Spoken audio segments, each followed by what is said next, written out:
भगवान की पूजा वगैरह करना ये कोई बहुत समझदारी की बात नहीं है। क्या हिंदू धर्म सच में खतरे में है? हिंदू धर्म है कहाँ जो खतरे में होगा। भारत देश में इस समय 1000 भी हिंदू नहीं होंगे। प्यार कहीं ना कहीं क्या हवस से जुड़ चुका है? हवस तो होती ही है, इंसान पैदा ही हवस से होता है। तो कितना अच्छा लगता है ना, दूध पियो दूध पियो दूध पियो। वो दूध नहीं है, वो रक्त है। जो हमारी पूज्य गाय है उसके साथ कितना दुर्व्यवहार किया जाता है। दुर्व्यवहार ही नहीं है, वो रोंगटे खड़े कर देने वाला शोषण है। मुझे गुस्सा आ जाता है। ऐसी चीजें हम गुरु को बोलते हुए किसी को सुनते नहीं। हुई नहीं गुरु, खत्म बात। क्या करना है गुरु बन के। ऐसा क्या पूछ लेते थे कि लड़की जो है नाराज हो जाए? था सुंदर लड़की थी, तभी मैं गया था उसके साथ नाचने। तो वो कभी मुंह ऐसा करे कभी मुंह ऐसा करे, तो मैंने बोल दिया कि you make a lot of faces. इतने में उसका फेस उतर गया।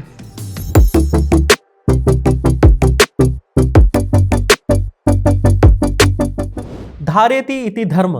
धर्म वो है जिसे हम धारण करते हैं। आज मैं जिनके साथ में बैठा हूं उन्होंने अपनी जीवन में बहुत सारी चीजों को धारण किया तो बहुत सारी चीजों को त्यागा भी, छोड़ा भी। मेरे साथ में मौजूद हैं आचार्य प्रशांत, जिनसे मैं आज बहुत सारे विषयों पर बात करने वाला हूं और मैं उम्मीद करता हूं कि आपको हमारा ये साक्षात्कार पसंद आएगा और आप हमें भरपूर प्यार देंगे। तो आचार्य जी, सबसे पहले तो आपका स्वागत करता हूं मैं एबीपी लाइव के इस मंच पर। आचार्य प्रशांत, छात्र जीवन में आपने जो है बहुत शरारतें की हैं क्या? क्योंकि आज हम देखते हैं, मैं अपना छात्र जीवन भी याद करूं तो बहुत ही वो शरारती एक दिमाग रहता है, बहुत चंचलता भी उस टाइम पे रहती है। आपको जो है सामने कोई लड़की है तो वो पसंद आ जाती है, आपको लगता है कि ये मेरी शायद मेरी गर्लफ्रेंड बन जाए। उस तरह की चीजें क्या कभी हुई, या फिर उस तरह के अनुभव आपके हुए, चंचलता का अनुभव हुआ? दो चीजें आप पूछ रहे हैं, कोई किस्सा, कोई कहानी उससे जुड़ी चंचलता। हो? देखिए, जो साधारण चंचलता होती है ना, बालक चित्त वाली, बालक मन बाल चित्त, वो जो, तो एक गंभीरता, एक प्रौढ़ता, बिना चाहे बिना मांगे, यूं ही, मैंने कोई अर्जित नहीं करी थी, पर मुझ में बहुत पहले आ गई थी। 13, 15, 17 की उम्र में ही मैं जब IIT पहुंचा। अब हूं मैं फ्रेशर ही, और पहले ही अटेम्प्ट में सिलेक्शन हुआ था, तो 17 की उम्र है। ज़्यादातर मेरे बैचमेट्स भी मुझसे ऊपर की उम्र के होंगे। तो मैं अपने कमरे में हूँ, तो मेरे कमरे की ओर मेरे ही बैचमेट्स आते थे जो हॉस्टल में रहते थे। वो आते थे, मेरे कमरे में घुसते थे और बहुत ज़ोर से वापस भागते थे, और फिर एक दूसरे को बोलते थे तू फंसा रहा था ना सीनियर कमरे में भेज के। तो उनको लगता था मैं सीनियर हूँ, क्योंकि वो जो बाल चित्त होता है, जो वो उस तरह की चंचलताएं करता है कि किसी की पैंट खींच दी, किसी की चोटी खींच दी, वो चीज़ मेरी और पहले पीछे छूट गई थी, बहुत पहले पीछे छूट गई थी। एक दायित्व का भाव बहुत पहले ही आ गया था कि मामला गड़बड़ है और आपको ठीक करना है, ये चीज़ बहुत पहले आ गई थी। मैं 2 साल का था, 2-2.5 साल का था, तो कानपुर में था। तो वहाँ बिजली बहुत जाती थी, तो तो जब बिजली जाया करती थी तो मुझे अपने पिताजी की स्कूटर पे खड़े होने का सामने बड़ा शौक था। तो जब बिजली जाया करती थी तो मुझे अपना सामने खड़े कर लेते थे और बाज़ार में जाते थे। वहाँ एक इलेक्ट्रीशियन था, उसको लेके आते थे, तो वो कुछ ठीक ठाक करता था मामला। तो वही गर्मी का मौसम था और मम्मी पापा छत पर थे, ऊपर बैठे हुए थे, शाम का समय था। मैं नीचे कमरे में सो रहा था, तो बिजली चली गई। तो बिजली चली गई तो मैं चड्डी में सो रहा था। तो मैं वैसे ही, जब बिजली चली गई तो पंखा रुक गया, तो नींद खुल गई। तो मैं वैसे ही चड्डी पहने पहले निकल पड़ा। ये मुझे बताया जाता है सब, मुझे इसकी भी स्मृति नहीं है। तो मैं निकल पड़ा, और स्कूल जाना अभी या तो शुरू नहीं किया था या बस अभी अभी शुरू किया था। 3 साल से कम ही उम्र का था। और अपना बाजार की तरफ चला गया। तो जो दूध वाला हमारे यहाँ दूध देने आता था, तो वो रास्ते मेला में जा रहा हूँ, पूछ रहा कि कहाँ जा रहे हो भैया, किधर को? मैंने उसको बोला बिजली चली गई है, बिजली वाले को लेने जा रहा हूँ। तो उसने कहा अच्छा बहुत बढ़िया। और वो घर आ गया। जब घर आता है तो देखता है वहाँ शोर मचा हुआ है कि बच्चा गायब हो गया, कहाँ चला गया। और अंधेरा हो गया, सांझ ढल रही थी, अंधेरा हो गया था, तो शोर मचा हुआ है। तो बोला अरे कहीं नहीं चलेगा, तो बाजार में गए इलेक्ट्रीशियन को बुलाने के लिए। तो उसको झापड़ पड़ गया कि तुम वहाँ उसको देख के आ रहे हो, वापस लाने की जगह तुम छोड़ के आ गए। फिर पीछे से आए होंगे लोग वहाँ से, उसे मुझे किया होगा उतनी देर में। वो मैं बिजली वाले को बोल करके उसको कि चलो भाई बिजली ठीक करो। तो एक दायित्व की भावना, रिस्पॉन्सिबिलिटी, अंधेरा हो गया है और रोशनी लेकर के आओ। तो वो 2-3 साल में ही थी। तो ये अब कहाँ से लाऊं चंचलता, वो कहाँ से मन लाऊं कि बाल सुलभ हरकतें करे। और वो है ना, वो सब जो होता है कि खाना इधर से उधर कर दिया, कुछ कर दिया, पटाखा फोड़ दिया, ये सब कर दिया, वो वाली चीज़ नहीं थी। वो एक दूसरी सी भावना थी। लड़कियां हाँ अच्छी लगती थी, मतलब दूर से अच्छी लगती थी। दुस्साहस का भाव रहता ही था। कुछ अच्छा लग गया तो मुझे उसके निकट जाना होता था। तो लड़की भी अगर कोई अच्छी लग गई तो फिर ये नहीं करना है कि अब दूर दूर है तो जाओ बैठो पकड़ो बात करो, इतने में अच्छी लगनी बंद हो जाती थी। तो खेल खत्म।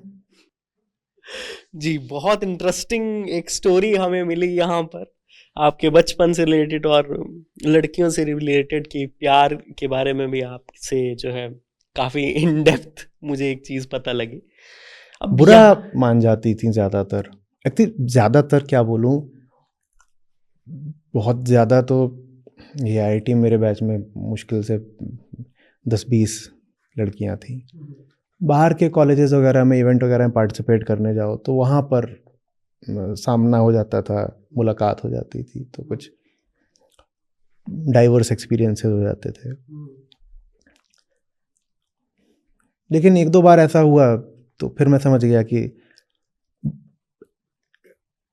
सीधी बात करो तो बुरा मान जाती थी। कोई सीधा सा साधारण सा मैंने सवाल पूछ लिया और फिर मुझे बाद में समझ में आता था अच्छा इस बात का बुरा मान गई। और मेरी साधारण बात का कोई बुरा मान जाए तो फिर वो मुझे अच्छा क्यों लगेगा। तो ये सब चलता रहता था, दूर दूर से ठीक था। लेकिन ये सीधी साधारण बात होती क्या थी? आखिर आप ऐसा क्या पूछ लेते थे कि लड़की जो है नाराज हो रॉन्डेवू जाती था, है? एक बार नाच रही थी एक, तो मैं भी नाचने लगा उसके साथ। तो उसने मेरे बारे में कुछ बोला वहीं पर, तो जो उसने वहीं ऑब्जर्व करा वो उसने कुछ बोला, अच्छा ही सा कुछ बढ़िया सा बोला। फिर वो नाचते नाचते मुंह बहुत बना रही थी, अच्छा लग रहा था, सुंदर लड़की थी, तभी मैं गया था उसके साथ नाचने। तो वो कभी मुंह ऐसा करे कभी मुंह ऐसा करे, तो मैंने बोल दिया कि you make a lot of faces. इतने में उसका फेस उतर गया। तो अब ये तो, और ये मैंने कोई ताना नहीं मारा था, ये बस मेरा ऑब्जर्वेशन था कि तुम जैसे जैसे तुम्हारा शरीर नाच रहा है वैसे वैसे तुम्हारा मुंह भी अलग अलग तरीके के रंग ढंग भाव ले रहा है। तो ये तो मेरा बड़ा एक ऑनेस्ट एम्पिरिकल ऑब्जर्वेशन था। उसको उसमें पता नहीं क्या बुरा लग गया, वो भाग गई। तो ठीक, ऐसे ही होता रहता था। जी, इसके अलावा कोई और कहानी जो आपके दिमाग में बचपन से रिलेटेड या फिर अपने कॉलेज के ज़माने से रिलेटेड जो एनग्रेव्ड हो, जो अंदर आपके रही हो, जिसको आप अभी भी कभी कभार याद कर लेते हो? बहुत ज़्यादा लंबी कहानी है, छोड़िए उसको। कोई बात नहीं, हम सुनने के नहीं लिए नहीं छोड़िए उसमें बहुत अपने आप में एक वो काव्य है, महाकाव्य है। उस पर एक कविता है, वो सुनाई देता हूँ आपको। तो ये सन 98 की है, वही 20 साल का था। उस टाइम पे आप आईआईटी में थे। सोता सपना, सोता सपना। आज तुम सोती हो यहाँ मेरे सामने, मैं तुम्हें बहुत ध्यान से देख रहा हूँ। तुम जानोगी भी नहीं कि तुम्हारी आँखों में नींद है और मेरी आँखों में तुम्हारे लिए सपने। आज बुरा होकर भी बहुत अच्छा है, क्योंकि कल आज में ही तो छुपा है। मैं नहीं जानता कल तुम मेरे सामने सोओगी कि नहीं। मैं नहीं जानता कल मैं लिखूँगा कि नहीं। मैं नहीं जानता सपने सच होंगे या नहीं। और सच सपनों के केंद्र में तुम होगी या नहीं। कल सिर्फ मेरा हो सकता है, कल सिर्फ तुम्हारा भी, पर कल मेरी आँखों का होगा या नहीं मैं नहीं जानता। यानी कि सच पूछो तो मैं कुछ भी नहीं जानता। पर रात का यह वक्त, हाथ में कलम, लिखे जा रहे शब्द, और अकेला मैं, इतना तो कहते ही हैं कि जानूं मैं इंतज़ाम हो चुका है कल के दर्द का। आप बहुत सारी स्मृतियों से जो है समय जो है भर चुके हैं। जब आपने इसको लिखा होगा तो उस दौर में आप कहीं ना कहीं थोड़ा बहुत जो है पहुंच गए हैं। क्या उसके बारे में थोड़ा बताएंगे कि कब मतलब ये लिखी थी, अगर आपको याद हो? उम्र तो वही थी, बताइए आपको, 20 साल की उम्र थी। सन 98 की कविता है। और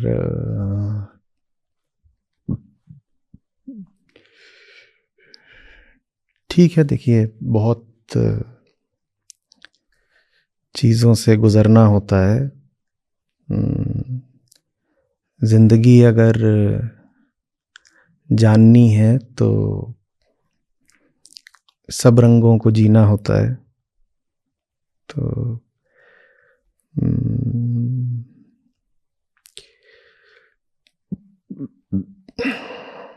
कविता अच्छी है, आगे बढ़ते हैं। जी बिल्कुल, कविता बहुत अच्छी है।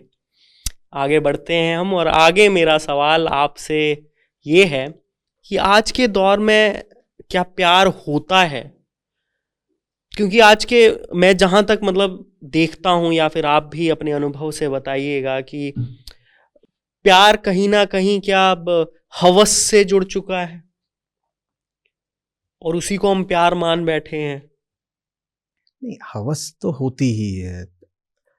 इंसान पैदा ही हवस से होता है। तो वो जो कामुकता है वो तो प्राकृतिक है। प्रकृति उसी से चलती है। मनुष्य में क्या, हर जीव में वो चीज़ है। उसको अच्छा बुरा भी कुछ नहीं बोला जा सकता, वो बस है। वही जीवन है, वही सब कुछ है। तो शुरुआत तो व्यक्ति उसी से करेगा। दूसरे की ओर शारीरिक आकर्षण, शारीरिक कामना तो बाद में आती है। साधारण कामना तो हर बच्चे में पैदा होते ही पाई जाती है, तो वो तो होती ही है। और वही चीज़ है जो हमें पशुओं से जोड़ती है। इंसान भी इस अर्थ में जानवर ही है ना, कि पशुओं में भी कामना होती है, इंसान में भी कामना होती है। लेकिन फिर इंसान बनना पड़ता है, और इंसान बनने का अर्थ होता है ऊंची कामना करना। वेदांत में इसी ऊंची कामना को प्रेम कहते हैं। ऊंची कामना। साधारण कामना वो जो पशुओं में भी पाई जाती है, यही परिभाषा है कि जहां आप बस शरीर को चलाने के लिए और जीवन को आगे बढ़ाने के लिए कामना कर रहे हो, उसको आप प्राकृतिक कामना कह सकते हो, उसको आप साधारण आकर्षण कह सकते हो, उसी को आप कड़े शब्दों में हवस भी कह सकते हो। ठीक है। तो वो सारे काम, वो सारी कामनाएं जिनका परिणाम बस ये होता है कि जिंदगी आगे बढ़ती रहती है। जैसे स्त्री की पुरुष की ओर, पुरुष की स्त्री की ओर जो कामना होती है, उससे क्या होता है? उससे अंततः गर्भ होता है। और प्रकृति इन दोनों में एक दूसरे के लिए परस्पर कामना करती भी इसीलिए है ताकि संतानोत्पत्ति का काम आगे चलता रहे। तो इस कामना का भी परिणाम बस ये है कि जिंदगी आगे बढ़ती रहती है। जो कामना जिंदगी को आगे बढ़ाती रहे उसको आप हवस बोल सकते हैं, चाहे वो पैसे की बात हो, चाहे वो घर और खड़ा करना है उसकी बात हो, चाहे कोई भी इस तरह की चीज़ हो। जो भी कामना जिंदगी को बस आगे बढ़ाती रहे उसको आप ऐसे कह सकते हैं। फिर एक कामना होती है जो जिंदगी को आगे नहीं बढ़ाती, जिंदगी को ऊंचा उठाती है, जहां इंसान ही बदल जाता है। कामना जिंदगी को आगे बढ़ाती है इस तरीके से कि जो आपके भीतर का जानवर है वही आगे बढ़ता रहता है, आगे बढ़ता रहता है, मैंने समय में आगे बढ़ता रहता है, उसकी उम्र बढ़ती रहती है, उसका कार्यक्रम आगे बढ़ता रहता है। प्रेम वो कामना है जो जानवर को इंसान बना देती है। प्रेम आकर्षण है किसी ऐसी चीज के प्रति जो तुमको ही बदल डालेगी, तुमको सुख नहीं देगी, तुमको अंत देगी। साधारण कामना किसी ऐसी चीज के प्रति होती है जो तुमको और मोटा कर देती है, तुम्हें और तुम्ही से भर देती है। आप जैसे थे अपने आप से ही और भर गए और एकदम फूल गए, ये साधारण कामना होती है। प्रेम वो कामना होती है जो आपके भीतर की पशुता को समाप्ति पर ला देती है। तो आपके भीतर जब भी किसी भी व्यक्ति के लिए, विषय के लिए, जगह के लिए, किसी भी चीज के लिए जब आकर्षण हो रहा हो और आपको जानना हो कि ये प्रेम है या हवस, तो यही सवाल कसौटी है। इसको पा लिया तो बस सुख मिलेगा या ऐसा बदलाव मिलेगा जो मुझे मुझसे ही मुक्त कर देगा। ये जो दूसरी चीज है ये आमतौर पर हम चाहते ही नहीं, क्योंकि ये दूसरी चीज चाहना बड़े जीवट का काम होता है, हिम्मत लगती है और कीमत चुकानी पड़ती है। ना हमें कीमत चुकाने का दिल होता है, ना हमारे पास हिम्मत का जिगर होता है, तो फिर हम साधारण कामनाओं में पड़े रह जाते हैं। प्रेम भी कामना ही है, पर प्रेम बड़ी हिम्मत वाली कामना है। प्रेम एक तरीके से, सही समझिएगा, आत्मघातक कामना है। आत्म से यहां पे अर्थ है अहम। अहम घातक कामना को प्रेम कहते हैं। ऐसी कामना जो अहंकार को मिटा दे, जो अपने भीतर जो मैं का भाव है, जो हम बने बैठे हैं जानवर, उस जानवर को समाप्त कर दे, ऐसे आकर्षण को प्रेम कहते हैं। जी जी, जो हमारे अंदर के जानवर को खत्म करे वो प्रेम है, और जो हमारे अहम को खत्म करे वो प्रेम है। तो आप प्रेम को इस तरह से क्या परिभाषित कर रहे हैं? यही प्रेम है। यही प्रेम है कि आत्म जो घाती है वो प्रेम है, जो खुद प्रेम करके भी आप वैसे ही रह गए जैसे 4 साल पहले थे, तो प्रेम वेम कुछ नहीं किया है, ऐसे ही बस। प्रेम आपको जो है चेंज कर देता है, चीर देता है, फाड़ देता है, खत्म कर देता है। आप जो हो आपको वो रहने नहीं देता, आपको बहुत बेहतर बना देता है, बहुत ऊंचा बना देता है। हमने यहाँ पे वेदांत की भी बात की बीच में, तो ये वेदांत आखिर होता क्या है? हमारे दर्शक जो जानना चाहेंगे, अगर मैं बताऊंगा तो मैं शायद ठीक से एक्सप्लेन ना कर पाऊं। वेदांत को परिभाषित उनके लिए करना बहुत जरूरी है ताकि वो समझ पाए कि वेदांत क्या है, और उसके बाद में अद्वैत क्या है और द्वैत क्या है। सनातनियों के मूर्धन्य ग्रंथ हैं वेद, ठीक है। बहुत सारे ग्रंथ, बड़ी पुस्तकें, किताबें, ये सब पाई जाती हैं सनातन धारा में, क्योंकि बड़ा प्राचीन है मामला, और एक बहुत बड़े भूखंड पर बहुत सारे विचारकों, ऋषियों ने अपनी अपनी बात करी, तो तमाम तरह की पुस्तकें हैं, बहुत कुछ है। लेकिन वो जो हजारों पुस्तकें पाई जाती हैं सनातन वांग्मय में, जो जिसको आप एक सनातन लाइब्रेरी बोल लीजिए, उसमें जो हजारों तरीके की किताबें पाई जाती हैं, उनमें जो शीर्ष किताबें हैं उनको बोलते हैं वेद, ठीक है। तो जैसे बच्चों को पढ़ाया जाएगा तो कहा जाएगा कि ठीक वैसे जैसे ये होता है बच्चों की किताबों में, आपने पढ़ा ही होगा कि जैसे ईसाइयों के लिए बाइबल है और मुसलमानों के लिए कुरान है, वैसे कह देते हैं हिंदुओं के लिए वेद हैं, माने आपके सर्वोच्च शीर्षस्थ केंद्रीय ग्रंथ। ये अलग बात है कि ईसाइयों और मुसलमानों और अन्य लोगों के पास केंद्रीय किताब के अलावा बहुत कम किताबें होती हैं, होती भी हैं तो 2, 4, 5, 10, 20। सनातन धारा में ऐसा है कि वेद हैं और वेद के अलावा हजारों अन्य भी किताबें हैं। लेकिन ये याद रखना ज़रूरी है कि वो जितनी भी बाकी किताबें हैं, ठीक है, चाहे वो इतिहास ग्रंथ हों, चाहे वो पुराण हों, चाहे वो अगम शास्त्र हों, चाहे वो स्मृतियाँ हों, चाहे जो भी हों, वो वेदों से बहुत नीचे नीचे हैं, ठीक है ना। शीर्ष स्थान तो वेदों का ही है। अब वेदों के 2 हिस्से होते हैं, एक होता है कर्मकांड से संबंधित। कर्मकांड में क्या आता है? कर्मकांड में सब आता है कि वहाँ प्रकृति पूजा है। वेदों का जो आरंभिक हिस्सा है उसमें प्रकृति पूजा है। तो प्रकृति पूजा है तो वहाँ प्राकृतिक शक्तियों को देवी देवता मानकर संबोधित किया गया है। तो वहाँ ये सब देवता हैं, वरुण, अग्नि, मित्र, इंद्र, वायु। तो ये सब प्रकृति की शक्तियाँ हैं जिनको देवता मान के उनका आवाहन किया जाता है, फिर उनका पूजन किया जाता है, और फिर अग्निहोत्र माने यज्ञ, होम, ये सब होता है। तो ये सब कर्मकांड में आता है कि किस तरीके से देवताओं को खुश कर दें, वो रिचुअल्स क्या हैं जिनके द्वारा हम। फिर दूसरा हिस्सा जो है वेदों का वो है वेदांत, वो है ज्ञान कांड। वो वेदों का अमर हिस्सा है, वही वेदों का अमृत है। तो जब हम कहते हैं कि सनातन वाङ्मय के सब ग्रंथों में वेद केंद्रीय हैं, तो वेद को पढ़ा जाना चाहिए वेदांत, क्योंकि वेदों का दर्शन तो वेदांत में ही है। कर्मकांड में कोई दर्शन नहीं होता।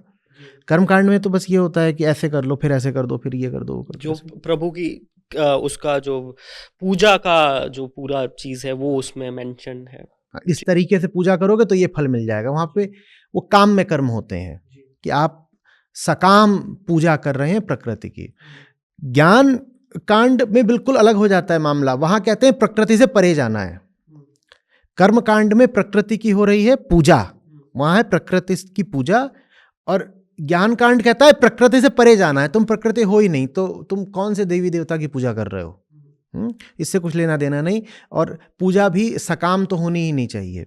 और कर्म कांड में जितनी पूजा है वो सब सकाम ही है। और वेदांत में बात निष्कामता की है।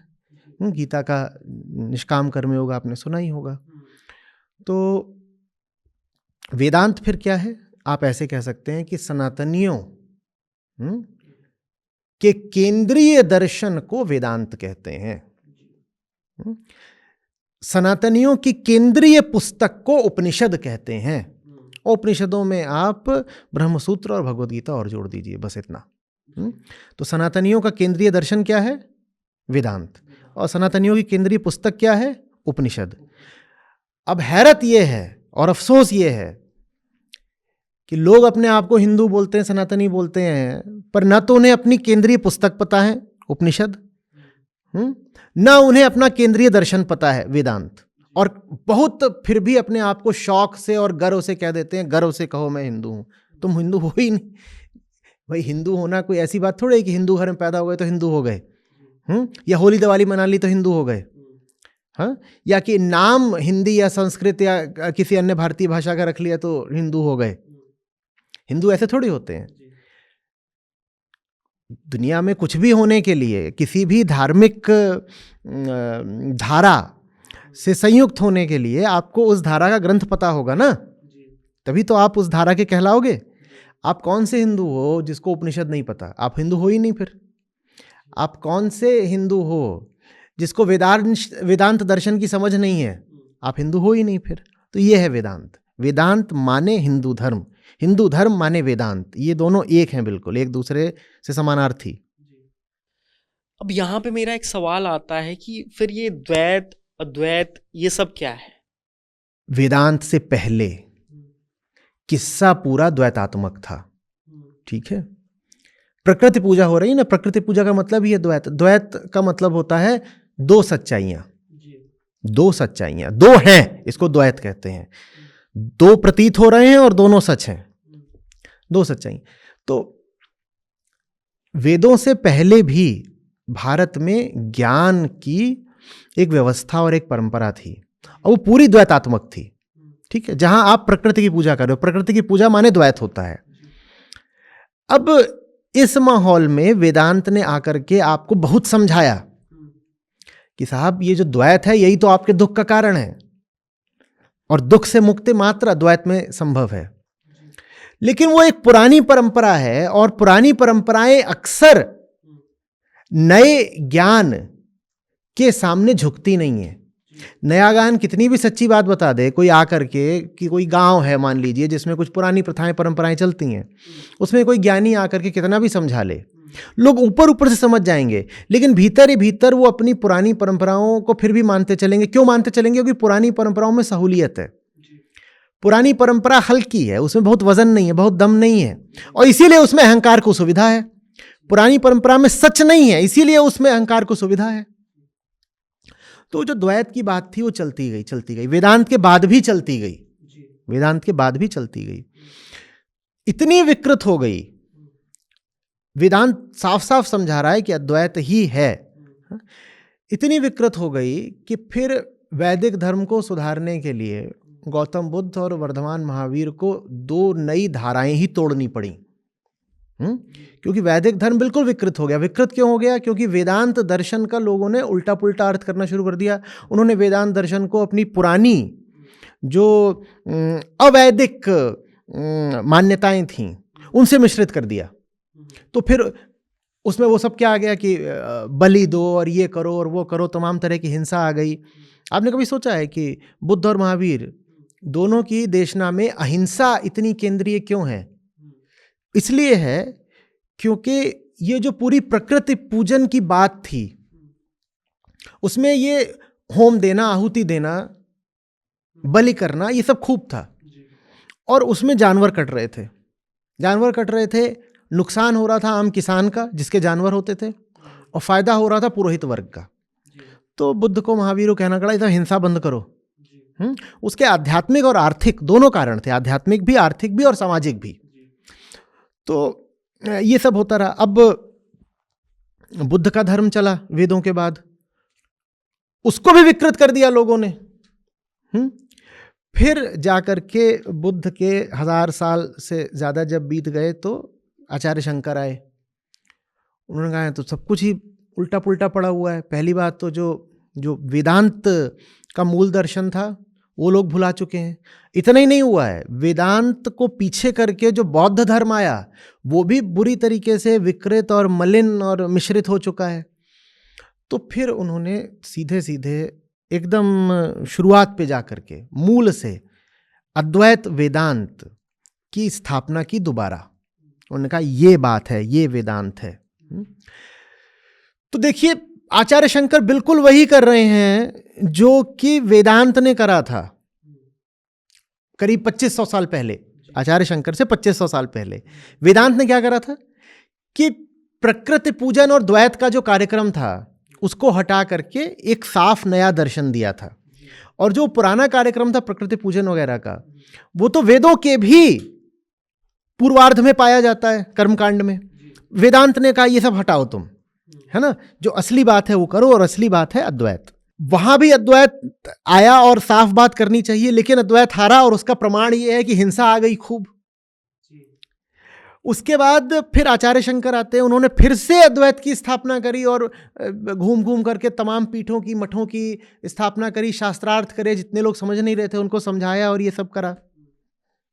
लेकिन आदमी की फितरत तो आदमी की फितरत है। अद्वैत इतनी शुद्ध बात है कि अहंकार को हजम नहीं होती। तो आचार्य शंकर के मरने के 200-300 साल बाद द्वैत फिर खड़ा हो गया। और इस बार वो कई कई तरीके के नाम लेके खड़ा होता है। द्वैत, विशिष्ट अद्वैत, द्वैत अद्वैत, विशुद्ध अद्वैत, ये सब नाम लेके खड़ा हो गया। वो सब द्वैत के ही अलग अलग तरीके के रूप हैं। और आज हालत ये है कि अद्वैत कहीं नहीं है, द्वैत के ही अलग अलग संस्करण छाए हुए हैं। वेद हारे हुए हैं, वेदांत हारा हुआ है, द्वैत जीता हुआ है। क्यों? क्योंकि द्वैत प्रकृति से आता है और प्रकृति की पूजा करता है। द्वैत अहंकार को बहुत सुहाता है, द्वैत में कल्पनाओं के लिए पूरा स्थान है। द्वैत में तमाम तरह की छवियों और मूर्तियों के लिए पूरा स्थान है। अद्वैत में ये सब कुछ नहीं है। अद्वैत में सीधी सच्ची बात जो मुक्ति की ओर ले जाती है। तो अद्वैत कभी बहुत प्रचलित नहीं हो पाया, वेदांत ही बहुत प्रचलित नहीं हो पाया, और वेदांत में अद्वैत तो विशेषकर बहुत प्रचलित नहीं हो पाया। तो ये रहा है अद्वैत का हाल। और अद्वैत का ये जो बुरा हाल करा है भारत ने उसकी सज़ा भी खूब भुगती है। भारत जो तमाम तरीके से पिछड़ा, और हर क्षेत्र में भारत को इतनी जो तकलीफ झेलनी पड़ी, उसका बहुत बड़ा कारण रहा है वेदांत का, विशेषकर अद्वैत वेदांत का भारत ने जो अनादर करा और जो उपेक्षा करी। आज भी मैं यही समझा रहा हूँ सबको कि भारत को अगर उठना है दोबारा, और भारत के माध्यम से अगर विश्व को बचना है, क्योंकि विश्व भी विनाश के मुहाने पर खड़ा है, तो भारत को अगर उठना है आज तो उसका कारण, उसका माध्यम अद्वैत वेदांत ही बनेगा। तो वही काम है, वही मिशन है, उसको आगे बढ़ा रहे हैं, देखिए कहाँ तक जाता है। अब अद्वैत का आपने इतना डिफाइन करा, शंकराचार्य के बारे में बताया कि कैसे उन्होंने दोबारा से अद्वैत को लाया, फिर द्वैत जो है अलग अलग जो है नामों से फिर भी प्रचलित रहा, और आज भी वेदांत और जो अद्वैत है वो काफ़ी पिछड़े हुए हैं द्वैत के मुकाबले। तो यहाँ पे अगर आम जनमानस अगर समझना चाहे तो अद्वैत है क्या, अगर मैं उसको डिफाइन करूँ? अद्वैत सीधे सीधे यही है कि जब तक तुम अपने होने को, जैसे तुम हो, इसको सच मानोगे, और तुम्हें जो दुनिया दिखाई दे रही है इसको सच मानोगे, तब तक तुम्हारी मजबूरी रहेगी कि तुम इसी दुनिया में तृप्ति के लिए भटकते रहो। और ये बिल्कुल जाहिर मनोवैज्ञानिक बात है ना। मैं कहता हूँ मैं हूँ, मैं झूठ नहीं हूँ, मैं सच हूँ। मुझे अपने बारे में जो कुछ लगता है वो सच है। मेरी भूख भी सच्ची है, मेरी मान्यताएं भी सच्ची हैं, और मेरे सामने दुनिया पसरी हुई है, दुनिया भी सच्ची है। मेरी भूख सच्ची है, और दुनिया में तरह तरह की चीज़ें हैं जो मेरी भूख को शांत करेंगी। तो नतीजा क्या निकलेगा? मैं जीवन भर क्या करूँगा? मैं क्या करूँगा? मैं जीवन भर दुनिया में भटकूंगा ना अपनी भूख शांत करने को। तो बस ये द्वैत है, तुम भी हो, दुनिया भी है, दोनों भटको आपस में। तुम हो, दुनिया भटको। और दुनिया चूंकि सच है तो इसीलिए दुनिया कोई बनाने वाला भी होगा, और जो दुनिया को बनाने वाला है वो कहीं ऊपर बैठा हुआ है, तुमसे वो अलग है। तो तुम और वो जो सर्वोच्च शक्ति है वो दोनों भी अलग अलग हो, तो वहाँ भी एक भेद है। तो द्वैत का काम होता है भेदों को मान्यता देना।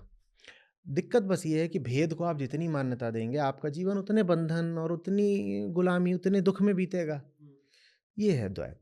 अद्वैत कहता है देखो, ये मत पूछो कि ये दुनिया सच है कि नहीं, ये बताओ तुमने माना कैसे कि दुनिया है भी। उसको मानने के लिए तुम्हारे पास एक ही प्रमाण है, तुम्हारे इंद्रियगत अनुभव। और तुम कहाँ के बादशाह हो जो तुम अपने इंद्रियगत अनुभवों को सत्य का स्थान दे रहे हो? तुम कैसे कह देते हो कि ये खंभा, ये दीवार, ये दुनिया, ये लोग, ये कुर्सियाँ, ये सब सत्य हैं? सत्य है माने हैं, वास्तव में है, सचमुच है। तुम कैसे कह देते हो? तुम सिर्फ इसीलिए तो कह देते हो कि तुम्हारे हाथ उनको छू पाते हैं, तुम्हारी आंखें उनको देख पाती हैं, क्योंकि हमारी इंद्रियां जो हैं वो उससे महसूस कर पा रही हैं, अनुभव कर पाती हैं। तो द्वैत अनुभव को परम स्थान दे देता है। अनुभव। अब आप देख रहे हैं कि इसीलिए अध्यात्म में एक्सपीरियंस की इतनी ज़्यादा बातें क्यों करी जाती हैं आजकल। और ये बातें मूर्खता की ही नहीं है, धूर्तता की ही हैं। जहाँ कहीं भी अध्यात्म में कहा जाए कि विशिष्ट अनुभव होते हैं और विशिष्ट अनुभव कराए जाएंगे, और अध्यात्म का मतलब है अच्छे अच्छे अनुभव लेना, मीठे अनुभव लेना, एकदम पारलौकिक किस्म के मिस्टिकल अनुभव लेना, वो बात वही है द्वैत की है। और उसमें बड़ी गड़बड़ रहती है। हाँ, उसमें यही कहा जा रहा है कि अहंकार ही राजा है। अनुभव सत्य है माने अहंकार राजा है। अहंकार को राजा बना दिया तो उसे मुक्ति कैसे मिलेगी?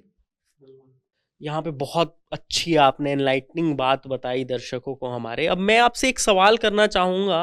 हमने बात करा कि द्वैत में किस तरह से परमात्मा और जो है आप के बारे में बात की जाती है कि एक ऊपर है जिसने सृष्टि को रच दिया, लेकिन अद्वैत में ऐसा कुछ नहीं। तो मैं यहाँ पे आपसे पूछना चाहूँगा आचार्य प्रशांत कि क्या आप भगवान में विश्वास रखते हैं? ब्रह्म सत्य है ना, ब्रह्म को आप भगवान का नाम देना चाहते हैं, कोई समस्या नहीं है।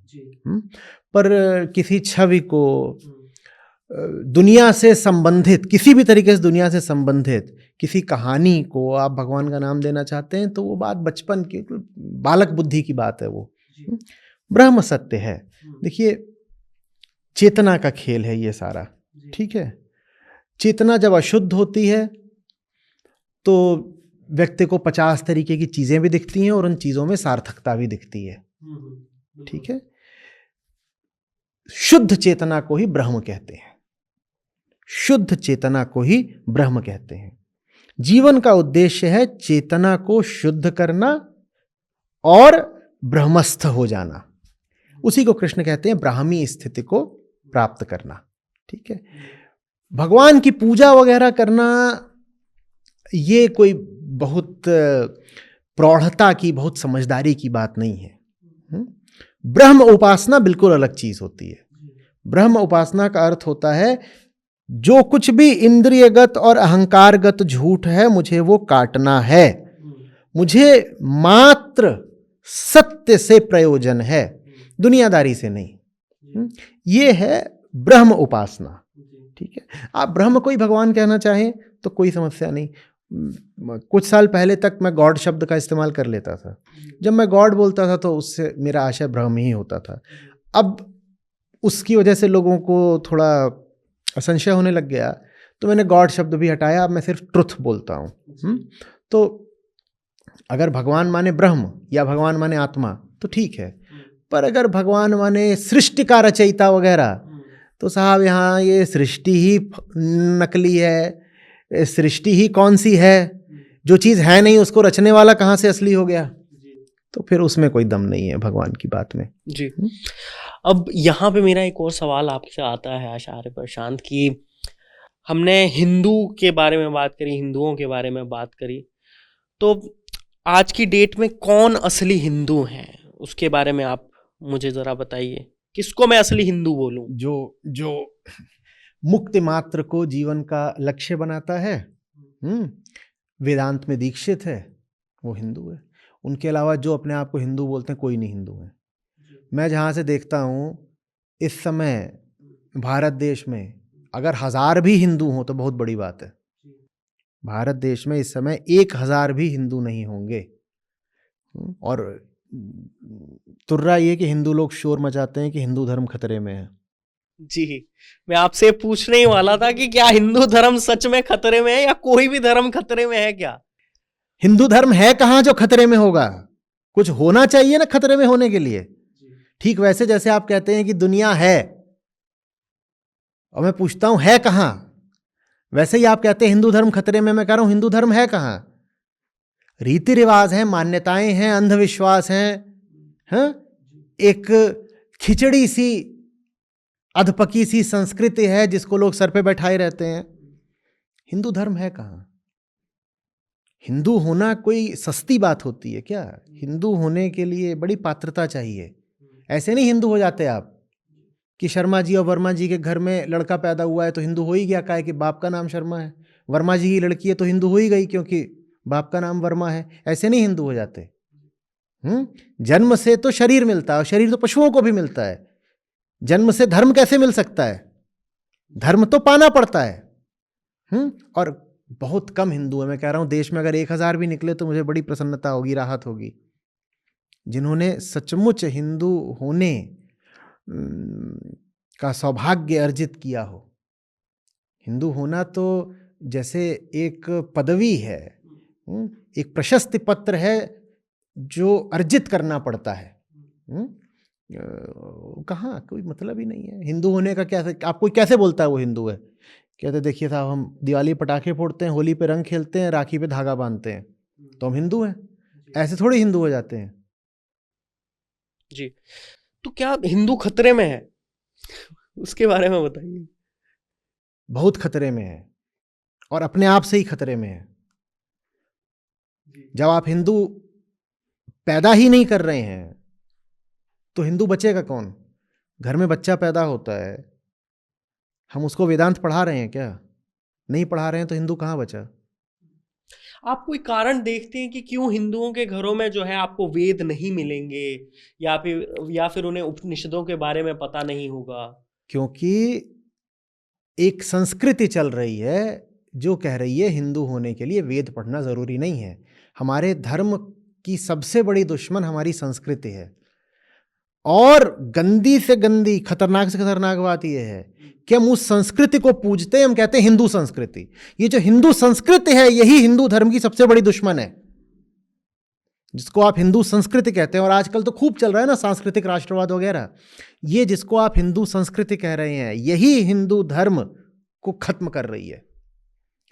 आपकी संस्कृति में है क्या ये कि वेदांत पढ़ना चाहिए? नहीं, आपकी संस्कृति में ये बड़ों के पांव छू लो, नमस्ते कर लो, सुबह नहा लो, ये कर लो, वो कर लो, जनेऊ धारण कर लो, फलाने काम कर लो, ये सब तो है।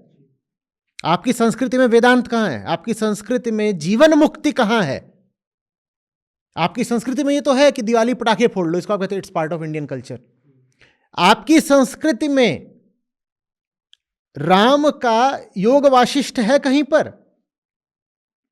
राम के नाम पर आप पटाखे फोड़ते हो, जो कि अभी 100-200 साल पहले की प्रथा है बस, और उसको आप कहते हो मेरा कल्चर है। और कल्चर को लेके आप बहुत एग्रेसिव हो गए हो आजकल, कल्चर, मेरा कल्चर। और राम पे मैं पूछूं कि रामचरितमानस भी पढ़ी है तो पता नहीं। वाल्मीकि रामायण इसलिए नहीं बोल रहा क्योंकि संस्कृत में है। रामचरितमानस तो समझ में आएगी, वो भी नहीं पढ़ी।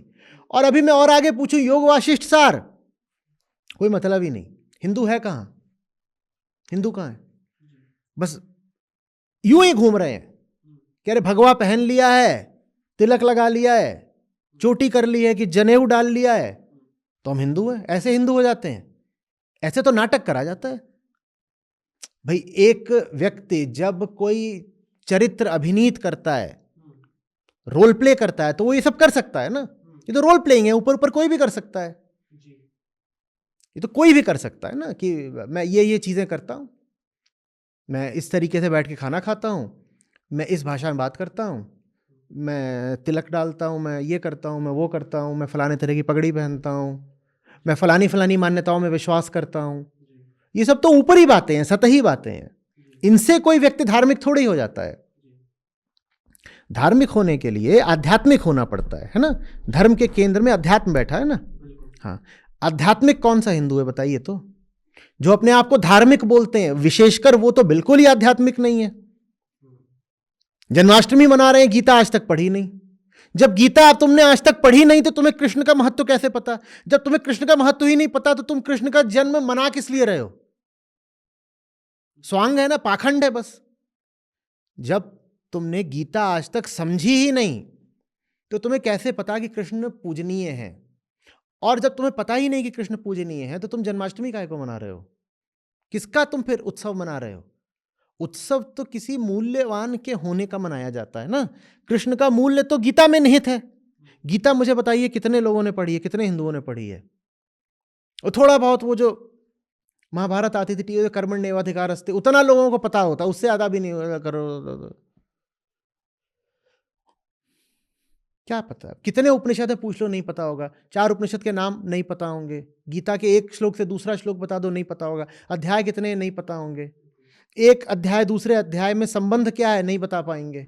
जो तथाकथित गीता के पंडित हैं, विद्वान हैं, वो भी गीता का अनर्थ करते हैं। उनसे आप पूछ दीजिए, अच्छा ये श्लोक ये बात कह रहा है, वो श्लोक वो बात कह रहा है, जरा बताना ये दोनों बातें विरोधाभासी कैसे नहीं है? एकदम फंस जाएंगे और क्रोधित हो जाएंगे, कहेंगे देखो ये सब प्रश्न प्रतिप्रश्न हम नहीं देखते। तो हिंदू तो सचमुच खतरे में है। और हिंदुओं को खतरा किसी बाहर की ताकत से नहीं है। हिंदुओं को खतरा अपने अज्ञान से है और उस संस्कृति से है जो ग्रंथ पढ़ने पर जोर नहीं डालती। ग्रंथ पढ़ने पर जोर नहीं है, बस ये है कि कल्चर कल्चर कल्चर। और कल्चर माने क्या? पिछले 100-200 साल में जिस तरीके से हमारे बाप दादा जी रहे थे वही तो कल्चर कहलाता है। तो अगर पीछे का ही तुमको रीति रिवाज चलाना है तो 100-200 साल पहले का ही क्यों चला रहे हो? 600 साल पहले का चलाओ। 600 साल पहले का तुमसे झेला नहीं जाएगा, वो तुम नहीं चला पाओगे। अहंकार है बस। 100 साल पहले दादाजी इस तरीके से जीते थे, हमें भी वैसे ही जीना है, बस ये कल्चर है। कुल मिलाकर के संस्कृति माने इतना ही। ठीक, हमारे दादा और परदादा जैसे जीते थे उससे पीछे नहीं जाएंगे, वैसे हमको जीना है। क्यों? क्योंकि सच्चाई से डर लगता है, परंपरा में, मान्यता में, प्रथा में सुरक्षा की भावना आती है, डर कम हो जाता है। ये सब चल रहा है भारत में। तो हिंदू धर्म तो सचमुच खतरे में है, और उसको अगर बचाना है तो तरीका तो उपनिषद और गीता ही है, अन्यथा तो नहीं बचने का। अच्छा आचार्य प्रशांत, अब मैं आपसे पूछना चाहूँगा, आपका जो है फेवरेट धर्म ग्रंथ जो आपको सबसे ज़्यादा पसंद हो, जिससे आपने बहुत कुछ सीखा हो अपनी ज़िंदगी में, जो कि हमारे दर्शकों को ज़रूर पढ़ना चाहिए। शांति मुझे उपनिषद देते हैं और आंसू मुझे कबीर देते हैं। अब दोनों में बड़ा क्या है मैं नहीं जानता। जी, आपने कबीर साहब का नाम लिया, संत कबीर का नाम लिया। मैंने ऐसा सुना है कि आपके कमरे में संत कबीर की जो है तस्वीर भी लगी रहती है। तो फिर आप अद्वैत की बातें करते हैं और आपने किसी की तस्वीर लगा रखी है, क्या इसमें कोई ऐसा नहीं है, डिफ्रेंसिएशन नहीं है, या ये आपस में ही मतलब? मैंने उनकी नहीं रखी हुई, मेरे कमरे में शिव भी हैं, मेरे कमरे में और कौन कौन है, बुद्ध हैं, शिव हैं। शिव की तो 2-3 मूर्तियां हैं। शिव मुझे बहुत प्रिय हैं। शिव हैं, नानक साहब हैं, गौतम बुद्ध हैं, कृष्ण हैं। तो क्या मेरे ये कमरे में आपके लिए ब्रह्म है? जब हम ये ब्रह्म मेरे की लिए बात साधन है। ये चित्र, ये छवि, मूर्ति, ये मुझे अमूर्त में ले जाते हैं। विचार की पूरी प्रक्रिया द्वैतात्मक होती है। मैं अगर एक ऐसी छवि को देख रहा हूं जिसको देखने से विचार शांत हो जाते हैं, तो वो जो चित्र है वो मेरे लिए बहुत उपयोगी साधन है। ठीक है, किस चीज का साधन है? अद्वैत में प्रवेश करने का। अब जहां तक इस शरीर की और मन की बात है, ये तो द्वैत में ही जीते हैं। तो अद्वैत में भी जाने के लिए इनको साधन तो द्वैत में से ही उठाना पड़ता है। ठीक वैसे जैसे अगर आप एक जंगल में फंसे हुए हो तो जंगल से बाहर जाने का रास्ता भी जंगल से ही होकर गुजरता है। उसी तरीके से ये मन जो कि जैविक रूप से, शारीरिक रूप से छवियों का और अनुभवों का गुलाम है, ये उन्हीं में जीता है ना, शब्दों में, छवियों में, स्मृतियों में। तो इसको अगर शांति तक और मुक्ति तक भी ले जाना है तो कुछ छवियां, कुछ मूर्तियां उपयोगी होती हैं। इसीलिए मैं मूर्ति पूजा का कभी विरोध नहीं करता। अगर मूर्ति पूजा आपको वास्तव में अमूर्त में, निराकार में प्रवेश करा सकती है तो मूर्ति पूजा उपयोगी है, बिल्कुल उपयोगी है। जी, अब यहाँ पे मेरा आपसे अगला सवाल जो है ये आता है कि आप जो है पशु प्रेमी भी दिखते हैं, आप वीगन का बहुत समर्थन करते हुए दिखते हैं। तो आज के दौर में वीगन मतलब किस तरह से बना जाए, क्योंकि बहुत मुश्किल लगता है। हम एक ऐसे देश में रह रहे हैं जहाँ पर शायद लोगों को जो है भरपेट खाना कभी नहीं मिल पाता है।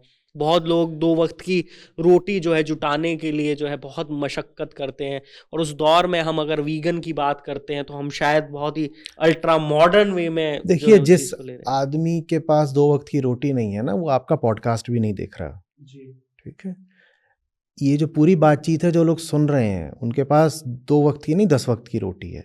तो अभी हम उनकी ही बात करते हैं, है ना। हम क्या करते हैं कि हम जो अतियां होती हैं, जो एक्सट्रीमिटीज होती हैं, उनकी बात करके जो नॉर्म होता है उसको भी जायज़ बना देते हैं। Extremities are used to justify the norm, जो कि गलत बात है ना, बैड लॉजिक हो जाता है वो।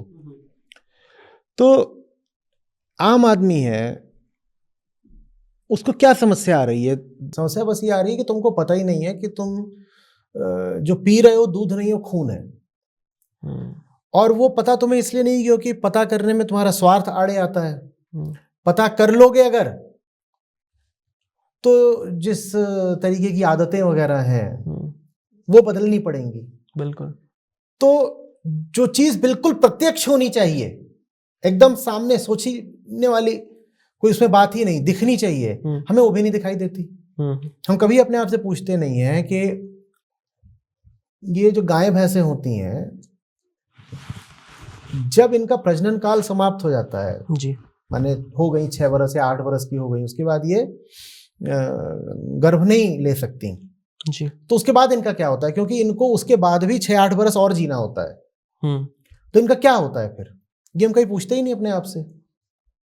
हम कहीं पूछते ही नहीं कि कोई भी जो स्तनधारी मादा होती है वो अपने जीवन काल में लगातार गर्भवती तो रहती नहीं है। जी हम ऐसा किसी में भी नहीं पाते हैं। आपके घर बिल्ली हो, आपके घर कोई कुतिया हो, क्या आपने ऐसा पाया है कि वो लगातार गर्भवती रहती है? ऐसा तो नहीं है। नहीं, बिल्कुल नहीं। पर अगर गाय से या भैंस से दूध लेना है तो आपको उसको लगातार गर्भ से ही रखना पड़ेगा। बिल्कुल। तो ऐसा कैसे हो जाता है कि वो लगातार वो प्रेग्नेंट हो जाती है? ये आप सुनना नहीं चाहते ना, क्योंकि ये कहानी इतनी खौफनाक है कि आपके कपड़ों पे चाय गिर जाएगी और हाथ से लस्सी का जो गिलास है वो छूट जाएगा। तो आप जानना ही नहीं चाहते कि जो भैंस है और जो हमारी पूज्य गाय है उसके साथ कितना दुर्व्यवहार किया जाता है। दुर्व्यवहार ही नहीं है, वो रोंगटे खड़े कर देने वाला शोषण है, सिर्फ इसलिए ताकि आप चाय पी सकें। और फिर हम ये भी नहीं पूछते कि एक बार उसने दूध देना बंद कर दिया फिर उसका क्या होता है। हम ये भी भुला देना चाहते हैं कि भारत सब तरह के मांस का, विशेषकर बीफ का, दुनिया में सबसे बड़ा निर्यातक है। ये अलग बात है कि चूंकि 80% दूध भैंस का होता है, इसीलिए जो निर्यात किया जाता है वो भी अधिकतर भैंस का ही मांस होता है। जी। तो हम कह देते हैं, राजनीतिक स्तर पे मंत्री वगैरह घोषणा कर देते हैं कि नहीं नहीं भारत तो बीफ एक्सपोर्ट करता ही नहीं है। ठीक है, वहां बस इतनी सी छुपी बात होती है कि साहब वो भैंस का है ना, भैंस का, तो हम बीफ नहीं मानते उसको। जी। हम ये भी नहीं पूछते कि अगर गाय भैंस ने बच्चा जना है तो वो तो पड़वा भी हो सकता है, पड़िया भी हो सकती है, बछड़ा बछिया दोनों हो सकते हैं। बछिया तो ठीक है, वो बड़ी होकर गाय बनेगी, फिर किसान का उसमें स्वार्थ है कि उसको खाना वाना खिलाए, वो बड़ी होगी तो दूध देगी तो पैसा आएगा। जी। पर ये जो बछड़ा या पड़वा पैदा होता है इसका क्या होता है हम ये भी नहीं जानना चाहते। हम ये बिल्कुल नहीं जानना चाहते कि किसान उसको एक दिन भी जिंदा नहीं रखेगा, क्योंकि एक दिन भी जिंदा रखने में उसे खाना पीना देना पड़ेगा। जी। कोई आदमी किसी ऐसे पर 1 रुपया काय को खर्च करे इससे कोई लाभ नहीं होना। उनको तत्काल मारा जाता है, उन्हें भूसा भर दिया जाता है और वो भूसा भर के खड़ा कर दिया जाता है माँ के सामने, ताकि माँ के स्तनों से दूध आता रहे। और जो उनका सब माल निकाल लिया जाता है वो तत्काल और महंगे दाम बिकता है, क्योंकि उनका मांस कोमल होता है, उनका चमड़ा भी कोमल होता है। हम ये सब नहीं जानना चाहते, हमें तो दूध पीना है ना। कितना अच्छा लगता है ना, दूध पियो दूध पियो दूध पियो। वो दूध नहीं है, वो रक्त है। और ये बात बिल्कुल साफ, बिल्कुल प्रत्यक्ष है, कोई बहुत खोज नहीं करनी पड़ेगी। जी। हम नहीं जानना चाहते। एक बार आप जान जाओ, आप वीगन हो गए। वीगन होने के लिए मेहनत नहीं करनी है, वीगन होने के लिए ईमानदारी चाहिए। हम बेईमान लोग हैं इसलिए हम वीगन नहीं है, बस बात खत्म। आचार्य प्रशांत, हमने यहाँ पर बात करी हिंदू धर्म के बारे में कि हिंदू धर्म को जो है खतरा है या नहीं है, हमने उस बारे में भी बात करी। मैं आपसे ये जानना चाहूँगा कि आज के हिंदुओं को क्या ऐसा करना चाहिए कि वो अपने धर्म से दोबारा जो है जुड़ सके? स्वीकार करना चाहिए कि उपनिषद, गीता उनके केंद्रीय धर्म ग्रंथ हैं। गीता को बहुत गंभीरता से लेना होगा। अगर सभी 700 श्लोक नहीं तो कम से कम चुनिंदा 50-100 श्लोक स्कूल के समय में ही पढ़ाने होंगे। 9वीं 10वीं 11वीं 12वीं यहाँ पहुँचते पहुँचते मन इतना परिपक्व होने लगता है कि गीता का आरंभिक ज्ञान उसको दिया जा सकता है। इसी तरीके से वेदांत समझने के लिए ज़रूरी नहीं है कि सारे उपनिषद ही पढ़ाए जाएं।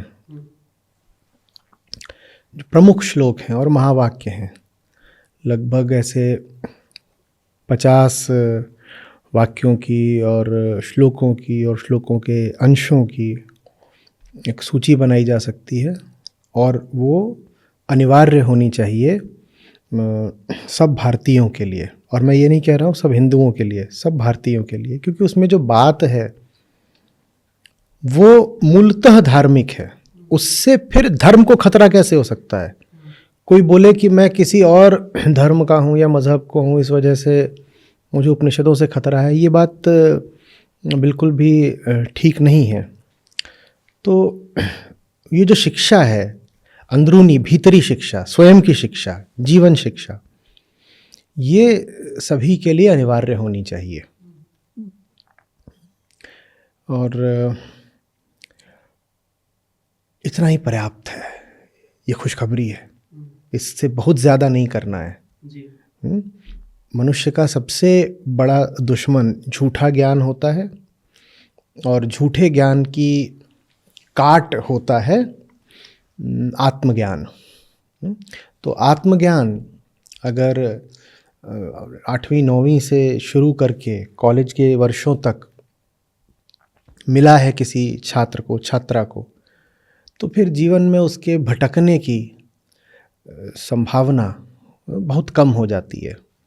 जीवन भटके नहीं, मुक्ति की अपनी मंजिल की ओर लगातार बढ़ता रहे, इसी को तो धर्म कहते हैं ना।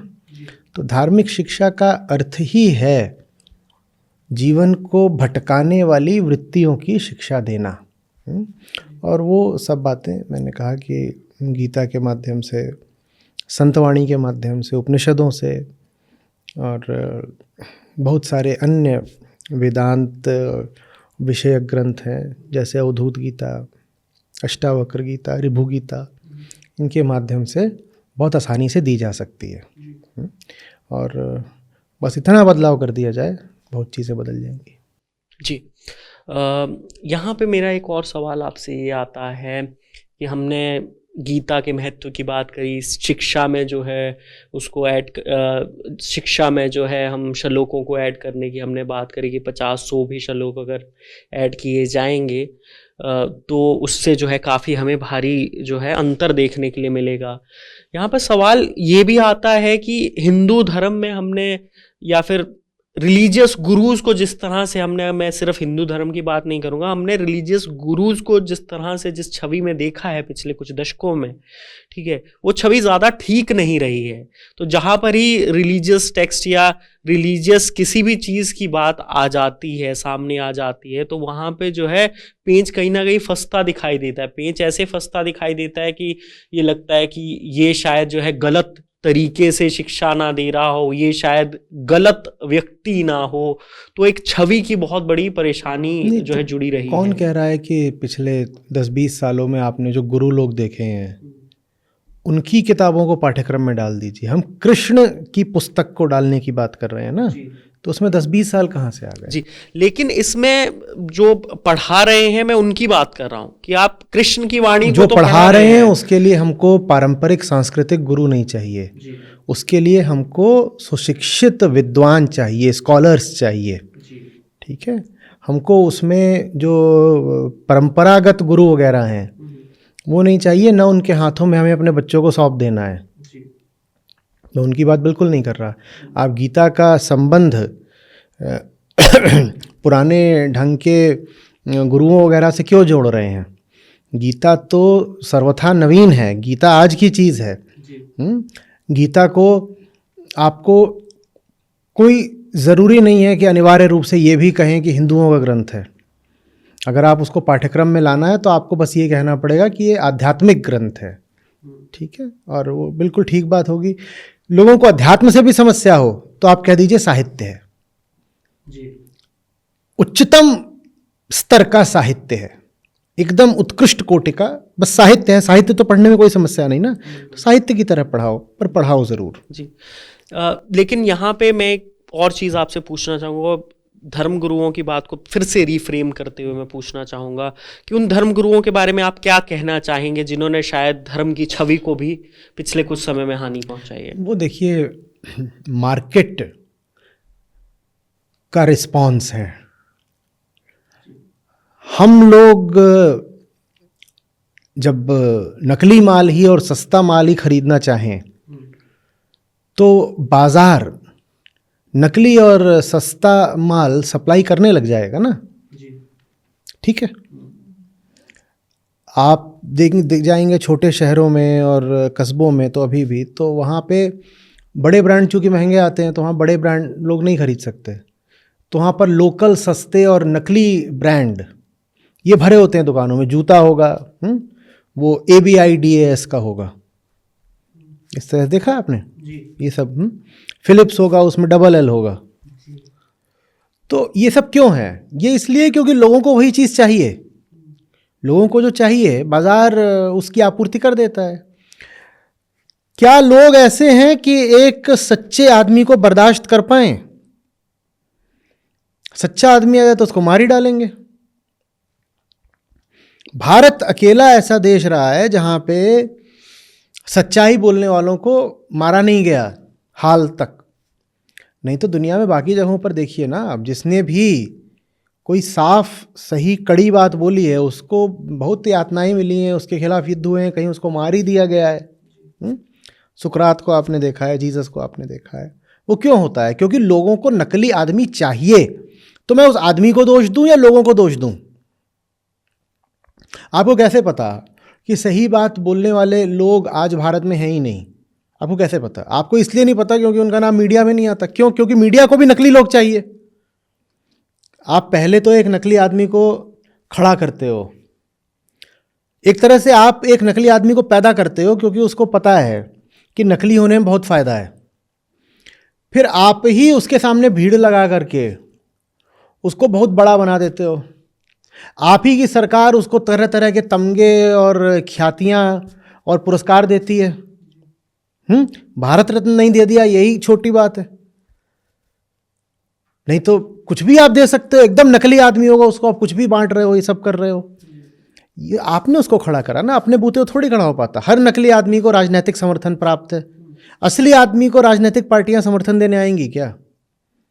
असली आदमी को समाज वाले स्वीकार करेंगे क्या? आम गृहस्थ स्वीकार करेगा क्या? असली आदमी तो वो है जो सच बोलेगा, और सच आम आदमी को बहुत चुभता है। तो आम आदमी को तो चाहिए ही नकली लोग। तो ये जो आप गुरुओं की जमात में इतना भ्रष्टाचार और इतनी विकृति देख रहे हैं, उसका कारण गुरु लोग नहीं है, उसका कारण आम आदमी है। भाई किसने कहा था तुम्हें कि तुम नकली आदमी के सामने जाके सर झुकाओ? और तुम कहीं सर झुका रहे थे, तुम किसी में विश्वास करने जा रहे थे, तो जिम्मेदारी तुम्हारी थी ना कि पहले जांचो कि वो आदमी असली है कि नकली। तुमने कभी जांचा? ज़्यादातर जो गुरु लोग होते हैं इनसे तो आप सवाल जवाब भी नहीं कर सकते, और अगर सवाल का जवाब आएगा तो उस जवाब पर आप फिर प्रतिप्रश्न तो बिल्कुल नहीं कर सकते, और खुल करके बेधड़क नंगे सवाल तो एकदम ही नहीं पूछ सकते। चुभते हुए सवाल तो पूछना एकदम वर्जित है कि नहीं है? हाँ, गुरुजी वहाँ महान एकदम चढ़े हुए हैं आसन पर और वहाँ से बस प्रवचन देते हैं, और उनसे थोड़े कटीले सवाल पूछने की अनुमति है नहीं। ठीक है, वो जो भी बात बोल रहे हैं उसका प्रमाण मांगने की अनुमति है नहीं। आप बदतमीज कहलाओगे, आप अधार्मिक कहलाओगे।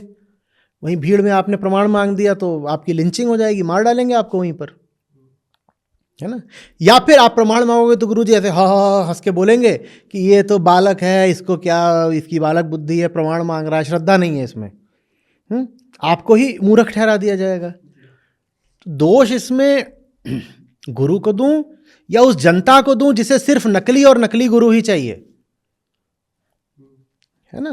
तो देखिए साहब, सच्चाई लोगों तक ले जाने में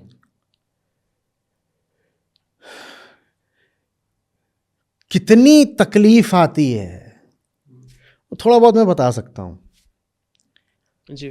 तो मुझे समस्या ये सब नकली गुरुओं वगैरह से नहीं होती है, मुझे पता है छोटी चीज़ है। मेरी तकलीफ है जनता। ये जनता न तो ईमानदार नेता को बर्दाश्त कर सकती है, कहती रहती है कि सब नेता बेईमान है, सब नेताओं को गोली मार दो, सब बेईमान सब बेईमान। अरे ईमानदार आदमी तुम झेल पाओगे? और ईमानदार आदमी जब आता है तुम उसको जिताते हो क्या? कोई ईमानदार व्यक्ति तुम्हारे सामने आकर के चार बातें बोल रहा है, तुम उसको गुरु मानोगे कभी? तुम गुरु मानते ही उसको तुम्हें झांसा दे सके। गुरु की परिभाषा क्या? मैं गुरु उसको बनाऊंगा जो मुझे मूर्ख बना सके। जो मुझे मूर्ख बना सकता है मैंने उसको गुरु बना दिया, यही तो परिभाषा है। तो जब तक आम आदमी जिज्ञासा को अपना आधार नहीं बनाएगा तब तक वो मूर्ख ही बनता रहेगा। गुरुओं का काम है अंधविश्वास फैलाना, गुरुओं का काम है बेसिर पैर की बातें करना, झूठ मूठ की मान्यताएं धारणाएं फैलाना, मतलब ऐसी बातें बेहूदी, समाज को बिल्कुल पतन में ले जाना और पुराने अंधेरे काल में वापस खींच के ले जाना, ये तथाकथित गुरुओं का ना काम है। तो इसमें आप क्या करोगे जब जनता चाहती ही ऐसा हो तो। असली गुरु की पहचान कैसे की जाए आचार्य प्रशांत? झेला नहीं जाएगा, यही पहचान है। एक तरफ तो आप में उसके प्रति आकर्षण होगा, क्योंकि मन हो ही नहीं सकता कि सच्चाई की तरफ बढ़े नहीं, और दूसरी ओर आप में उसके प्रति बड़ी घृणा होगी। आपको समझ में नहीं आएगा आपका उससे रिश्ता क्या है। आपका ही एक हिस्सा होगा जो उसके प्यार में पड़ जाएगा, और आपका ही एक हिस्सा होगा जो चाहेगा कि इसको गोली मार दूं अभी। ये झेला नहीं आता आदमी। तो वो एक सच्चे गुरु की पहचान है। अगर कोई आपके सामने आ रहा है और आपको उससे कोई असुविधा नहीं हो रही तो फिर वो गुरु नहीं हो सकता। कोई आपके सामने आ रहा है और वो आपको समस्या में झंझट में नहीं डाल रहा है तो फिर वो गुरु नहीं हो सकता। गुरु माने वो जो आपको तोड़ दे। आप हैं जो अंधेरे में हैं, गुरु का काम है आपको रोशनी बना देना।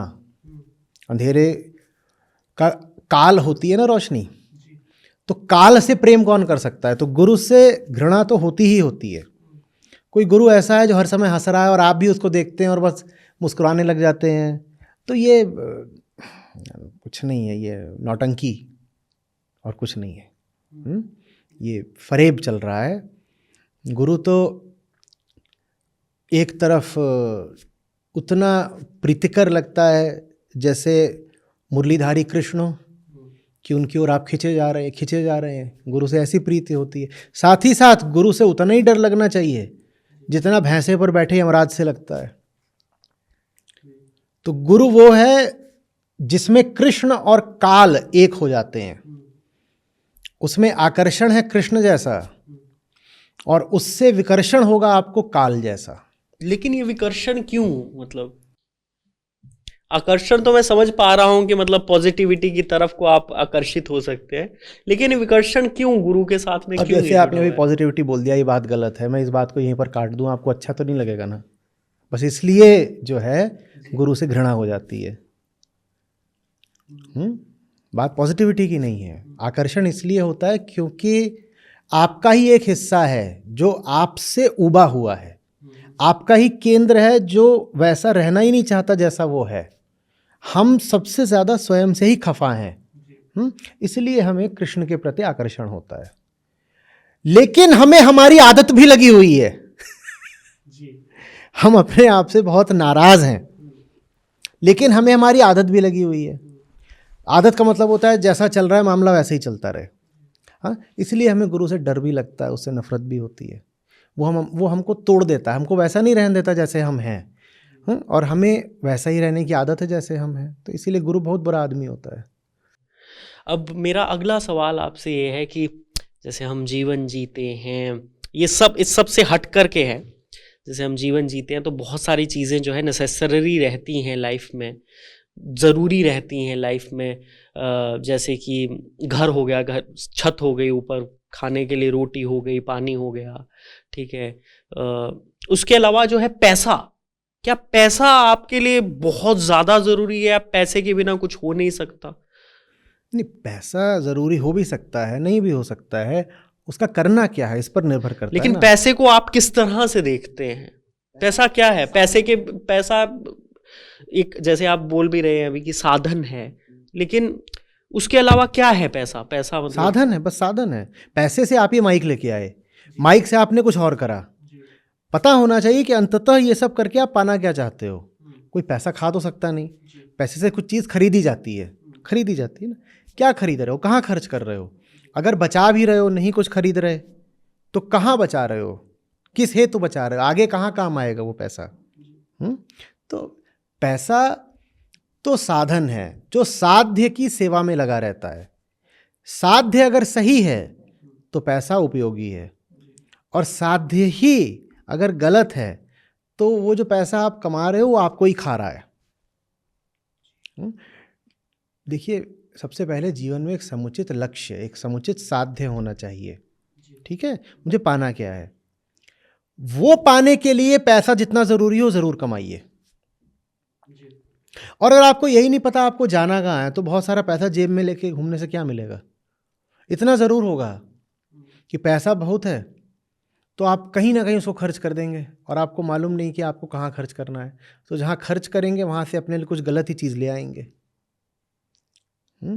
तो पैसा बाद में आता है, ठीक वैसे से साधन बाद में आता है, साध्य पहले आता है। मंजिल पता हो तो कार शोभा देती है। ये पता ही नहीं कि मंजिल क्या है, और बहुत बड़ी कार खरीद के रखे हुए हो तो कार क्या है, बोझ है। उसकी बस सर्विस कराओ, मेंटेनेंस कराओ, इंश्योरेंस चुकाओ, क्या करोगे उसका।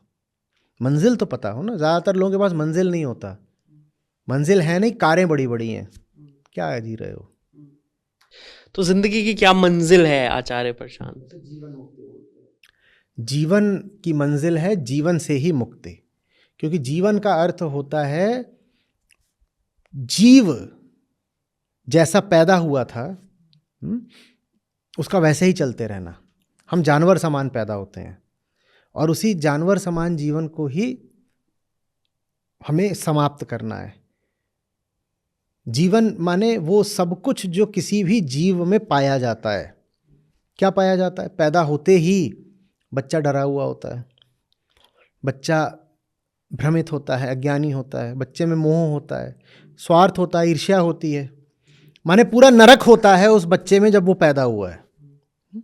और वही जो नरक है, जो बीज रूप में बच्चा लेकर के पैदा होता है, वही नरक जीवन जैसे जैसे आगे बढ़ता है, वही नरक बीज से एक भरा पूरा वृक्ष बन जाता है, विश्व वृक्ष बन जाता है।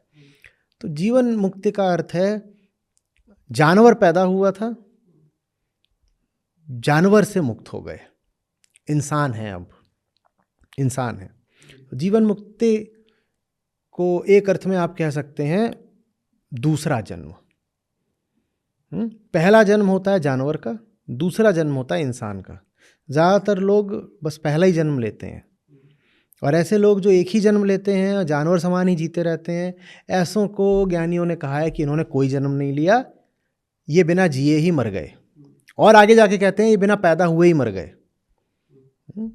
तो जीवन इसलिए है ताकि हम अपनी पशुता को समाप्त कर सकें, उसी को जीवन मुक्ति कहते हैं। आचार्य प्रशांत, आप किन लोगों के लिए काम कर रहे हैं? क्या आपका लक्ष्य है?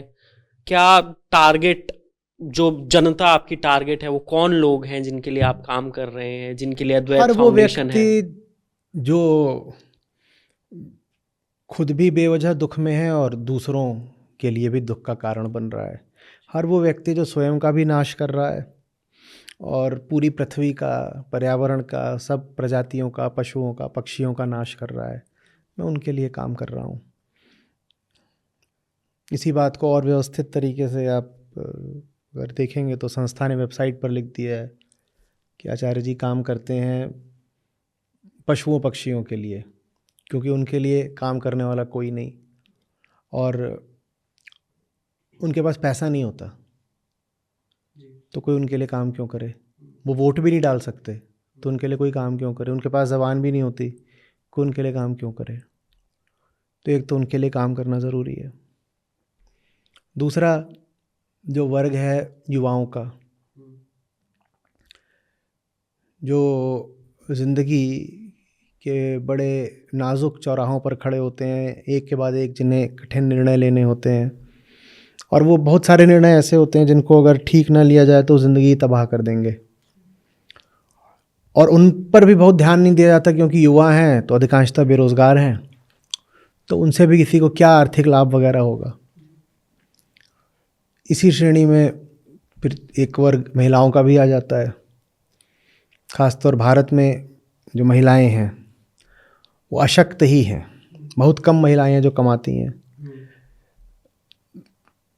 महिलाओं में शिक्षा का स्तर भी पुरुषों से कुछ कम ही होता है, गृहिणियां हैं बहुत ज़्यादा, एक बहुत बड़ा प्रतिशत गृहिणियों का, हाउसवाइफ्स का है, वो कभी घर से ही नहीं निकली, उन्हें दुनिया का कुछ नहीं पता। सामान्य ज्ञान की भी कमी होती है, व्यवहारिक ज्ञान की भी कमी होती है महिलाओं में, और शोषण उनका खूब होता है क्योंकि भाव प्रधान उनका चित्त होता है, तो भावुकता में बहती रहती हैं, और अज्ञान भरपूर है, तो भावुकता और अज्ञान ये दोनों बड़ा विस्फोटक मेल होते हैं। और फिर हमारा काम है उनके लिए, जो सचमुच मुक्ति चाहते हैं, जो सचमुच चाहते हैं कि जीवन सुधरे, चेतना शुद्ध हो, लेकिन जो इधर उधर उटपटांग गुरुओं और पद्धतियों और क्रियाओं और मान्यताओं और अंधविश्वासों में फंसे हुए हैं, तो उनको साफ सुथरी बात बताना, नीट क्लीन अध्यात्म, विशुद्ध मुक्ति की ओर प्रेरित करना, ये हमारा उनके लिए काम है। तो इस तरीके से हमने कितने 4-5 वर्ग हैं, उनका नाम ले लिया, उनके लिए मैं काम कर रहा हूँ। पशु पक्षी, पर्यावरण, युवाजन, महिलाएं और सच्चे आध्यात्मिक साधक, इन 5 लोगों के लिए आप काम करते हैं। यहाँ पे आपने महिलाओं की जब बात करी तो बहुत सारी जो महिलाएं हैं वो देख रही होंगी, वो उन्हें लगेगा कि आपने उन्हें अज्ञानी बोल दिया। तो क्या इसको आप कुछ क्लैरिफाई करना चाहेंगे कि आपने किस तरह से उनको इस तरह से डिफाइन किया है, उसको थोड़ा आप व्यवस्थित तरीके से अज्ञानी जो बोलना दोनों है, चाहेंगे? महिला भी अज्ञानी है, पुरुष भी अज्ञानी है। महिला के अज्ञान में सांसारिक अनुभव की कमी और जुड़ जाती है। देखिए, पुरुष सत्ता है, और ये जो पितृसत्तात्मक समाज है, इसने महिलाओं को तथ्यों से बड़ा वंचित रखा है। जिंदगी क्या चीज़ है उनको जानने नहीं दिया है। उनको रसोई में और शयन कक्ष में, इन 2 जगहों पर कैद किया है। तो बाजार क्या है महिलाओं को नहीं पता, कमाया कैसे जाता है व्यापार में महिलाओं को नहीं पता, अंतर्राष्ट्रीय राजनीति कैसे चलती है नहीं पता, अंतर्राष्ट्रीय अर्थव्यवस्था कैसे चलती है नहीं पता, जीवन क्या है नहीं पता, मौत क्या है ये भी महिलाओं को नहीं पता, उनको शमशान तक नहीं जाने देते, तो उन्हें कुछ पता नहीं है। और उनकी शारीरिक संरचना ऐसी होती है कि उनमें भावुकता बहुत होती है। प्रकृति ने उन्हें भावुकता दी है ताकि बच्चे का पालन पोषण वो कर सकें। तो भावुकता उनमें होती है, ममता होती है, और सांसारिक ज्ञान की होती है कमी। तो इस कारण महिलाओं का, विचारियों का शोषण बहुत होता है, बहुत ज़्यादा, और कई बार तो स्वयं ही अपना शोषण कर लेती हैं जीवन में उल्टे पुल्टे गलत निर्णय लेकर के। तो मानव जाति का 50% माने महिलाएं, तो ये 50% तो अपने शरीर का और समाज का एकदम मारा हुआ है। अब मेरा अगला सवाल आपसे ये है आचार्य प्रशांत, कि हम बात करते हैं 4 युगों की, सतयुग, त्रेता, द्वापर और कलयुग जो भी चल रहा है, इनकी हम बात करते हैं। तो इनसे कुछ कहानियां आप मुझे बता सकते हैं जिनसे जनमानस जो है बहुत सारी चीजें सीख सके, या फिर कलयुग आखिर में है क्या, उसके बारे में नहीं, ये मुझे थोड़ा आप चारों युग बताइए। अपने आप में बस एक कहानी है, जी। युग वगैरह कुछ नहीं होता। क्या कहानियाँ बोलते हैं, सतयुग 17,28,000 साल पहले था, वो पेलियोलिथिक एज था, प्रागैतिहासिक। वो तब था जब इंसान के पास न भाषा थी, न सभ्यता थी, न संस्कृति थी। तो तब सतयुग कैसे हो सकता है? कौन सा सतयुग?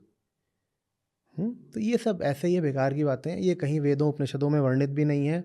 ये सब आप कहाँ पाते हो? ये आप पाते हो मनुस्मृति में, और ये महाभारत में वर्णित है, मत्स्य पुराण में है, भागवत पुराण में है। ये इन जगहों पे ये सब बातें आती हैं। इनका जो उल्लेख है वो आप किसी उपनिषद में थोड़ी पाओगे। उपनिषदों का संबंध काल की धारा से है ही नहीं। उपनिषदों का जो संबंध है वो कालातीत से है, अकाल से है, जो काल के बाहर है। किसी ने पूछा था इसी विषय में, मैंने कहा था जो अहंकार में जी रहा है उसके लिए कलयुग है, जो सत्य में जी रहा है उसके लिए सतयुग है। सतयुग, कलयुग, त्रेता, द्वापर, ये सब बाहर कैलेंडर पे घटने वाली घटनाएं नहीं हैं। ये सब आपकी मनोस्थिति के नाम हैं।